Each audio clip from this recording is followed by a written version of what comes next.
I'm Kawana D. I'm a government contract strategist. And what I do specifically is I teach women and minority small business owners how to grow their business with government contracts, for the reason being so that you can have consistent, sustainable income for your business, get top pay, and also have regular paying customers. Because I know those are like some of the main struggles of small business owners. Right? But anyway, I knew right at an early age that I did not want to struggle. I did not want to become a product of my community. You have to go through the red tape sometimes. You have to be willing to get up and dust yourself off if you fail.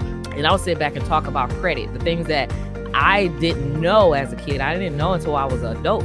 There was a system, right, in place to help you, and it's designed to help you, right? Want to own land and property and buy up all this stuff, right? And do whatever, build a legacy,